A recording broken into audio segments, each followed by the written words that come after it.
नमस्कार दोस्तों, हमारे इस चैनल पर आप सभी का स्वागत है। अगर आप भी भगवान शिव के भक्त हैं तो कमेंट में जय महाकाल जरूर लिखें। चलिए शुरू करते हैं आज की वीडियो। नमस्ते दोस्तों, स्वागत करते हैं आपका हमारे नए वीडियो में। आज हम एक YouTube वीडियो पेश करने जा रहे हैं जिसमें हम आपको मंत्र की प्रचंड शक्ति और उसके प्रयोग का रहस्य के बारे में बताएंगे। यह विशेष वीडियो आपकी जानकारी बढ़ाने के साथ साथ आपको मनोरंजन भी प्रदान करेगी। तो चलिए शुरू करते हैं। मंत्र विद्या में शब्द शक्ति, मानसिक एकाग्रता, चारित्रिक श्रेष्ठता एवं अभीष्ट लक्ष्य में अटूट श्रद्धा के 4 तथ्य का समावेश होता है। मंत्र शक्ति से कितने ही प्रकार के चमत्कार एवं वरदान उपलब्ध हो सकते हैं, ये सत्य है, पर उसके साथ ही ये तथ्य भी जुड़ा हुआ है कि वह मंत्र उपरोक्त 4 परीक्षाओं की अग्नि में उत्तीर्ण हुआ होना चाहिए। प्रयोग करने से पूर्व उसे सिद्ध करना पड़ता है। सिद्धि के लिए साधना आवश्यक है। इस साधना के 4 चरण हैं, इन्हीं का ऊपर उल्लेख किया गया है। मंत्र साधक को यम घटाव नियमों का अनुशासन पालन करते हुए चारित्रिक श्रेष्ठता का अभिवर्धन करना चाहिए। क्रूर कर्मी, दुष्ट, घटाव, दुराचारी व्यक्ति किसी भी मंत्र को सिद्ध नहीं कर सकते। तांत्रिक शक्तियां भी ब्रह्मचर्य आदि की अपेक्षा करती हैं। फिर देव शक्तियों का अवतरण जिस भूमि पर होना है उसे विचारना, भावना और क्रिया की दृष्टि से सतोगुनी पवित्रता से युक्त होना ही चाहिए। इंद्रियों का चतुरापन मन की चंचलता का प्रधान कारण है। तृष्णाओं में, वासनाओं में और अहंकार तृप्ति की महत्वाकांक्षाओं में भटकने वाला मन मृग घटाव तृष्णा एवं कस्तूरी गंध में यहाँ घटाव वहाँ असंगत दौड़ लगाते रहने वाले हिरण की तरह है। मन की एकाग्रता अध्यात्म क्षेत्र में सबसे महत्वपूर्ण शक्ति है। उसके संपादन के लिए अमुक साधनों का विधान तो है, पर उनकी सफलता मन को चंचल बनाने वाली दुष्प्रवृत्तियों का अवरोध करने के साथ जुड़ी हुई है। जिसने मन को संयत समाहित करने की आवश्यकता पूर्ण कर सकने योग्य अंतःस्थिति का परिष्कृत दृष्टिकोण के आधार पर निर्माण किया होगा, वही सच्ची और गहरी एकाग्रता का लाभ उठा सकेगा। ध्यान उसी का ठीक तरह जमेगा और तन्मयता के आधार पर उत्पन्न होने वाली दिव्य क्षमताओं से लाभान्वित होने का अवसर उसी को मिलेगा। अभीष्ट लक्ष्य में श्रद्धा जितनी गहरी होगी उतना ही मंत्र बल प्रचंड होता चला जाएगा। श्रद्धा अपने आप में एक प्रचंड चेतन शक्ति है। विश्वासों के आधार पर ही आकांक्षाएं उत्पन्न होती हैं और मन संस्थान का स्वरूप विनिर्मित होता है। बहुत कुछ काम तो मस्तिष्क को ही करना पड़ता है। शरीर का संचालन भी मस्तिष्क ही करता है। इस मस्तिष्क को दिशा देने का काम अंतःकरण के मर्मस्थल में जमे हुए श्रद्धा, विश्वास को है। वस्तुतः व्यक्तित्व का असली प्रेरणा केंद्र इसी निष्ठा की धुरी पर घूमता है। गीताकार ने इस तथ्य का रहस्योद्घाटन करते हुए कहा है, यो यच्छ्द स सत्, जो जैसी श्रद्धा रख रहा है वस्तुतः वह वही है। अर्थात श्रद्धा ही व्यक्तित्व है। श्रद्धा को इष्ट लक्ष्य में, साधना की यथार्थता और उपलब्धि में जितनी अधिक गहराई के साथ, तन्मयता के साथ नियोजित किया गया होगा, मंत्र उतना ही सामर्थ्यवान बनेगा। मांत्रिक को चमत्कारी शक्ति उसी अनुपात से प्रचंड होगी। इन तीनों चेतनात्मक आधारों को महत्व देते हुए जिसने मंत्रानुष्ठान किया होगा, निश्चित रूप से वह अपने प्रयोजन में पूर्णतया सफल होकर रहेगा। मंत्र का चौथा आधार है शब्द शक्ति। अमुक अक्षरों का एक विशिष्ट क्रम से किया गया गुंथन शब्द घटाव शास्त्र के गूढ़ सिद्धांतों पर तत्वदर्शी अध्यात्मवेताओं ने किया होता है। मंत्रों के अर्थ सरल और सामान्य हैं। अर्थों में दिव्य जीवन की शिक्षाएं और दिशाएं पाई जाती हैं। उन्हें समझना भी उचित ही है, पर मंत्र की शक्ति इन शिक्षाओं में नहीं, उनकी शब्द रचना से जुड़ी हुई है। बाह्य यंत्रों को अमुक क्रम से बजाने पर ध्वनि प्रवाह निसृत होता है। कंठ को अमुक आरोह घटाव अवरोहों के अनुरूप उतार घटाव चढ़ाव के स्वरों से युक्त करके जो ध्वनि प्रवाह बनता है उसे गायन कहते हैं। ठीक इसी प्रकार मुख के उच्चारण मंत्र को अमुक शब्द क्रम के अनुसार बार घटाव बार लगातार संचालन करने से जो विशेष प्रकार का ध्वनि प्रवाह संचारित करने से जो विशेष प्रकार का ध्वनि प्रवाह संचारित होता है, वही मंत्र की भौतिक क्षमता है। मुख से उच्चारित मंत्राक्षर सूक्ष्म शरीर को प्रभावित करते हैं। उसमें सन्निहित 3 ग्रंथियों शतचक्रों, षोडश माष्टकारों, 24 उपत्यकाओं एवं 84 नाड़ियों को झंकृत करने में मंत्र का उच्चारण क्रम बहुत काम करता है। दिव्य शक्ति के प्रादुर्भूत होने से यह शब्दोच्चार भी एक बहुत बड़ा कारण एवं माध्यम है। भगवान, आपने इस संसार में लाल, पीले, हरे, सफेद और नीले जैसे सुंदर और आकर्षक रंग बनाए हैं। तब मैंने ही पूर्व जन्म में कौन घटाव सा पाप किया था जिसके कारण श्यामल मेरे ही हिस्से में आया। मेरी कालिमा किसी को पसंद नहीं। हर व्यक्ति मेरी कुरूपता को देखकर नाक भान सिकुड़ता है।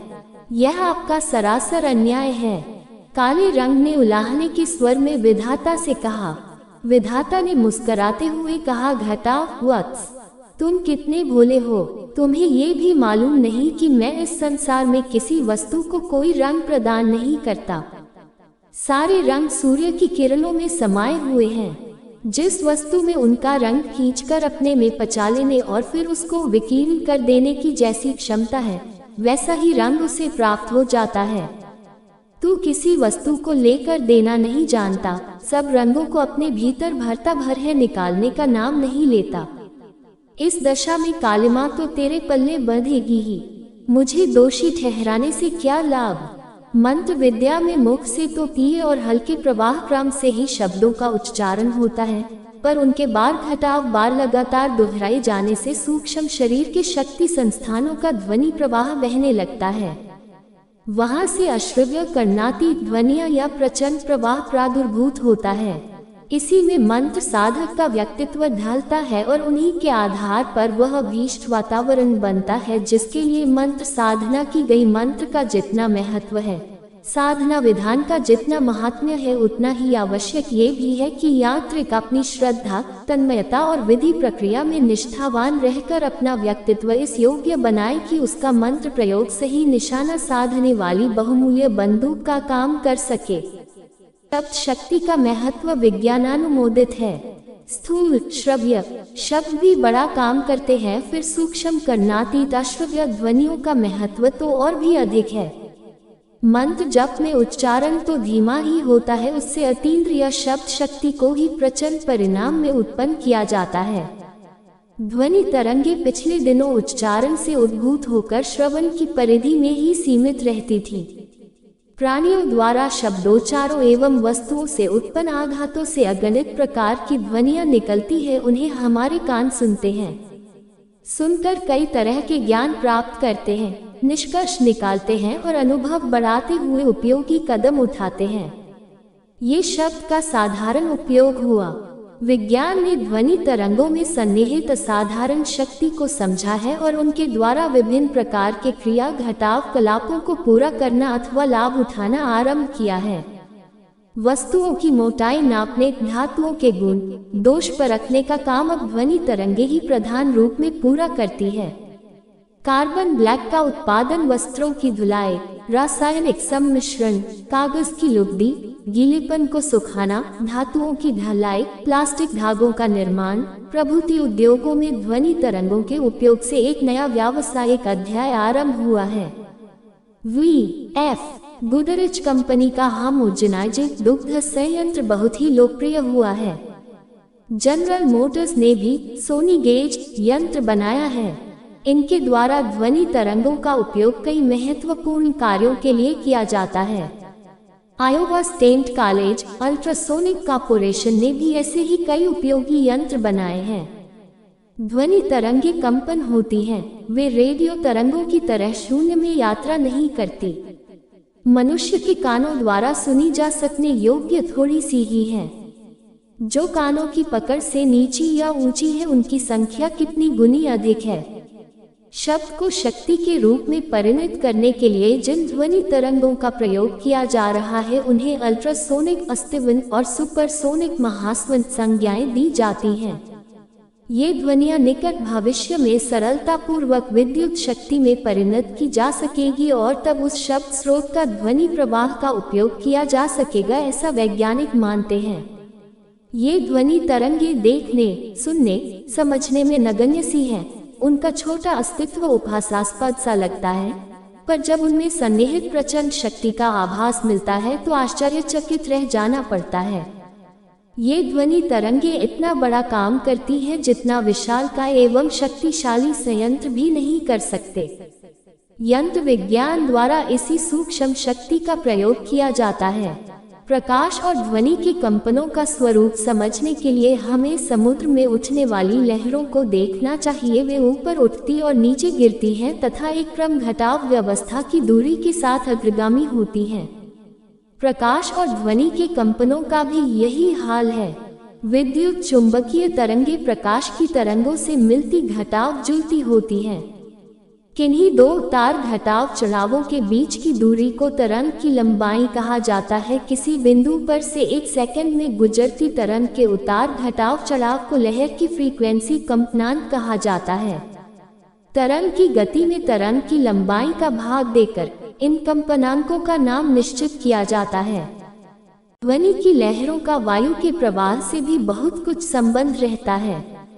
वे वायु प्रवाह के साथ अधिक सुविधापूर्वक जाती हैं, जबकि अवरोध की दिशा में उनका बल बहुत क्षीण रहता है। रेडियो तरंगे, शब्द तरंगे, माइक्रो लहरें, टेलीविजन और रडार की तरंगे, एक्स किरणें, गामा किरणें, लेसर किरणें, मृत्यु किरणें, इंफ्रारेड तरंगे, अल्ट्रावायलेट तरंगे आदि कितनी ही शक्ति धाराएं इस निखिल ब्रह्मांड में निरंतर प्रवाहित रहती है। इन तरंगों की भिन्नता उनकी लंबाई के आधार पर नापी जाती है। मीटर, सेंटीमीटर, माइक्रोन, मिलीमीटर, आंगस्ट्रोम इनके मापक पैमाने हैं। ये ध्वनि तरंगे अब विभिन्न भौतिक प्रयोजनों के लिए प्रयुक्त की जाने लगी हैं और उनके अनेकों उपयोगी लाभ उठाए जा रहे हैं। हानिकारक कीटाणुओं का नाश करने में अश्रव्य ध्वनियों से बड़ी सहायता मिल रही है। दूध में से मक्खन निकालना, धातुओं तथा रसायनों को एक दूसरे के साथ घोट देना, कोहरा हटा देना जैसे अनेकों महत्वपूर्ण कार्य ध्वनियाँ करती हैं। युद्ध समय में जलयानों तथा वायुयानों की महत्वपूर्ण जानकारियाँ रडार तथा ऐसे ही अन्य यंत्रों से मिलती है। कुछ समय पहले बिजली के उपकरणों द्वारा कितने ही रोगों का इलाज किया जाता था, उसकी जगह अब अश्रव्य ध्वनियों का प्रयोग करके सफल उपचार किए जा रहे हैं। शब्द केवल जानकारी ही नहीं और भी बहुत कुछ देता है। खाद और पानी के बाद अब पौधों के लिए मधुर ध्वनि प्रवाह भी एक उपयोगी खुराक मानी जाने लगी है। यूगोस्लाविया में फसल को सुविकसित बनाने के लिए खेतों पर अमुक स्तर की वाद्य लहरियां ध्वनि विस्तारक यंत्रों से प्रवाहित की गई और उसका परिणाम उत्साहवर्धक पाया गया। हॉलैंड के पशुपालकों ने गाय दोहते समय संगीत बजाने का क्रम चलाया और अधिक दूध पाया। निद्रा, उत्तेजना और विकास की त्रिविध प्रक्रियाएं वृक्ष और वनस्पतियों पर देखी गई।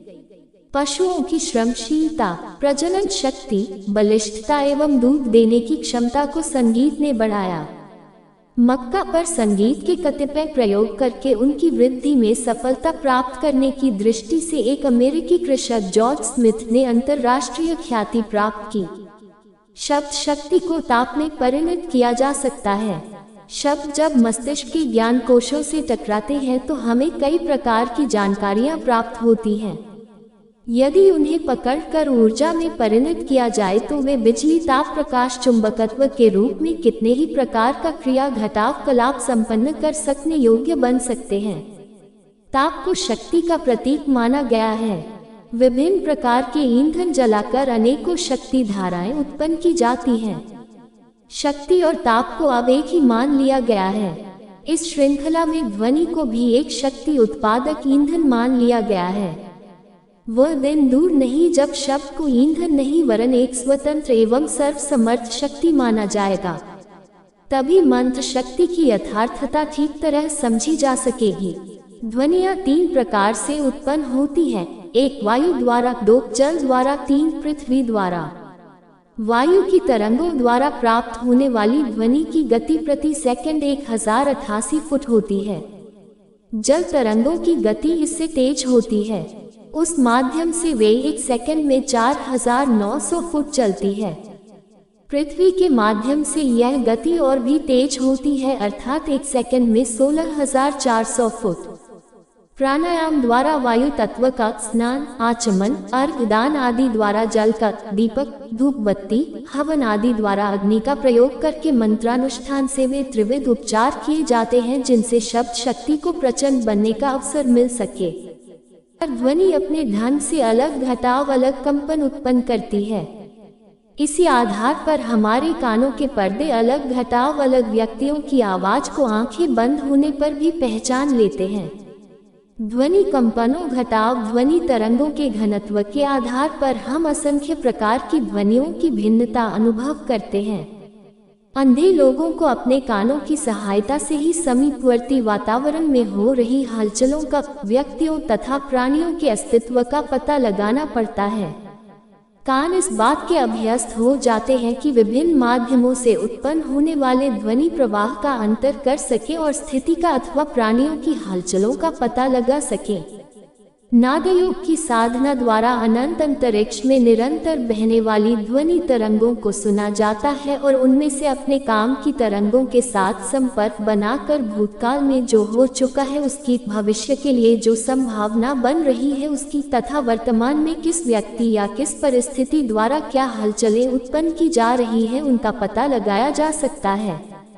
नादयोग की शब्द साधना वस्तुतः मंत्र विज्ञान का ही एक अंग है। जिन ध्वनियों के कंपन प्रति सेकंड 100 से 300 तक होते हैं वे मनुष्य के कानों से आसानी के साथ सुने जा सकते हैं। इससे बहुत अधिक या बहुत कम कंपन वाले शब्द आकाश में घूमते हुए भी हमारे कानों द्वारा सुने समझे नहीं जाते। इस प्रकार के शब्द प्रवाह को अनसुनी ध्वनियां कहते हैं। उन्हें सुपरसोनिक रेडियोमीटर नामक यंत्र से कान द्वारा सुना जा सकता है। इलेक्ट्रॉनिक्स के उच्च विज्ञानी ऐसा यंत्र बनाने में सफल नहीं हो सके हैं जो श्रवण शक्ति की दृष्टि से कान के समान संवेदनशील हो। कानों की जो झिल्ली आवाज पकड़कर मस्तिष्क तक पहुंचती है उसकी मोटाई 1 इंच के 2,500वें हिस्से के बराबर है। फिर भी वह कोई 4 लाख प्रकार के शब्द भेद पहचान सकती है और उनका अंतर कर सकती है। अपनी गाय को या मीटर की आवाज को हम अलग से पहचान लेते हैं, यद्यपि लगभग वैसी ही आवाज दूसरी गायों की या मोटरों की होती है, पर जो थोड़ा सा भी अंतर उसमें रहता है, अपने कान के लिए उतने से ही अंतर कर सकना और पहचान सकना संभव हो जाता है। कितनी दूर से, किस दिशा से, किस मनुष्य की आवाज आ रही है, ये पहचानने में हमें कुछ कठिनाई नहीं होती। ये कान की सूक्ष्म संवेदनशीलता का ही चमत्कार है। टेलीफोन यंत्र इतनी बारीकियां नहीं पकड़ सकता है। काने से लेकर मस्तिष्क तक स्वसंचालित तंत्रिकाओं का जाल बिछा है। शब्द के कंपन इनसे टकराकर प्रतिध्वनि उत्पन्न करते हैं। वह मस्तिष्क में पहुंचती है तब सुनने की बात पूरी होती है। कान में आवाज के घुसने और मस्तिष्क को उसका बोध होने के बीच लगभग 1 सेकंड समय लग जाता है। मुंह बंद करके गुनगुनाया जाए तो भी उसकी आवाज मस्तिष्क तक पहुंचती है। ऐसी दशा में कान के समीप वाली जबड़े की हड्डी उन शब्दों को सीधे मुंह से मस्तिष्क तक पहुंचा देती है। इससे स्पष्ट है कि कान का कार्य क्षेत्र 1 इंच गहरी नली तक ही सीमित नहीं है, वरन जबड़े के इर्द घटाव गिर्द तक फैला है। गाल पर चपत मारने से कान सुन्न हो जाते हैं। इसका कारण उस क्षेत्र की उग्र हलचल का कान पर प्रभाव पड़ना ही है। कान में प्रवेश करने वाली ध्वनि तरंगों का वर्गीकरण करके उन्हें छने हुए रूप में मस्तिष्क तक पहुंचाने का काम युष्टोयुक्त नली संपन्न करती है। शोरगुल के बीच जब यह नली थक जाती है तो अक्सर बहरापन सा लगने लगता है। इसी तरह की आंतरिक थकान को दूर करने के लिए जमुहाइयां आती है। श्रवण शक्ति का बहुत कुछ संबंध मन की एकाग्रता से है। यदि किसी बात में दिलचस्पी कम हो तो पास में ही बहुत कुछ बकझक होते रहने पर भी अपने पल्ले कुछ नहीं पड़ेगा, किंतु यदि दिलचस्पी की बात हो तो फुसफुसाहट से भी मतलब की बातें आसानी से सुनी समझी जा सकती हैं। मनुष्य के कान केवल उन्हीं ध्वनि तरंगों को अनुभव कर सकते हैं जिनकी संख्या प्रति सेकंड 20 से लेकर 20 सहस्त्र तक की होती है। इससे कम और अधिक संख्या वाले ध्वनि प्रवाह होते तो हैं, पर वे मनुष्य की कर्णेंद्रिय द्वारा नहीं सुने जा सके। इस तथ्य को समझने पर मानसिक जप का महत्व समझ में आता है। उच्चारण आवश्यक नहीं। मानसिक शक्ति का प्रयोग करके ध्यान भूमिका में सूक्ष्म जिह्वा द्वारा मन ही मन जो जप किया जाता है उसमें भी ध्वनि तरंगे भली प्रकार उठती रहती हैं। रेडियो यंत्र केवल कुछ सीमित और संबंधित फ्रीक्वेंसी पर चल रही ध्वनि तरंगे ही पकड़ पाते हैं। समीपवर्ती फ्रीक्वेंसी के साथ यदि उनके साथ संबंध न हो तो वे यंत्र सुन नहीं सकेंगे। कान की स्थिति उनकी अपेक्षा लाख गुनी अच्छी है। वे अनेक फ्रीक्वेंसियों पर चल रहे शब्द प्रवाहों को एक साथ पकड़ और सुन सकते हैं। नाक में जिस स्तर की गंध ग्राही शक्ति है उस स्तर की पकड़ कर सकने वाला यंत्र अभी तक बनाया नहीं जा सका। नादयोग द्वारा आकाश घटाव व्यापी अंतर्ग्रही तथा अंतः क्षेत्रीय दिव्य शक्तियों का सुना जाना संभव है और उस आधार पर वैसा बहुत कुछ जाना जा सकता है जो स्थूल मस्तिष्कीय चेतना अथवा उपलब्ध साधनों से जान सकना संभव नहीं है। विश्व घटाव व्यापी शब्द समुद्र में मंत्र साधक अपनी प्रचंड हलचलें समाविष्ट करता है और ऐसे शक्तिशाली ज्वार घटाव भाटी उत्पन्न करता है जिनके आधार पर अभीष्ट परिस्थितियां विनिर्मित हो सके। यही है मंत्र विद्या के चमत्कारी क्रिया घटाव कलाप का रहस्य। लोग उथली एकांगी मंत्र साधना करते हैं, फलतः वे उस सत्परिणाम से वंचित रह जाते हैं जो सर्वांगपूर्ण मंत्र साधना करने से निश्चय पूर्वक प्राप्त हो सकता है। ध्यान रखा जाए, मंत्र विद्या की सफलता के 4 आधार हैं: शब्द शक्ति, मानसिक एकाग्रता, चारित्रिक श्रेष्ठता एवं लक्ष्य के प्रति अटूट श्रद्धा। चारों आधारों को साथ लेकर चलने वाली मंत्र साधना कभी निष्फल नहीं होती। इस वीडियो में मंत्र की प्रचंड शक्ति और उसके प्रयोग का रहस्य पर चर्चा करने का हमारा मकसद आपको ज्ञानवर्धक और मनोरंजक जानकारी प्रदान करना था। हम उम्मीद करते हैं कि आपको यह वीडियो पसंद आई होगी और आपने कुछ नया सीखा होगा। अगली बार भी हमारे साथ बने रहें और हमारे नए वीडियो का आनंद लें। अगर आपके पास कोई सवाल या सुझाव है तो कृपया नीचे कमेंट करें। धन्यवाद और प्रेम।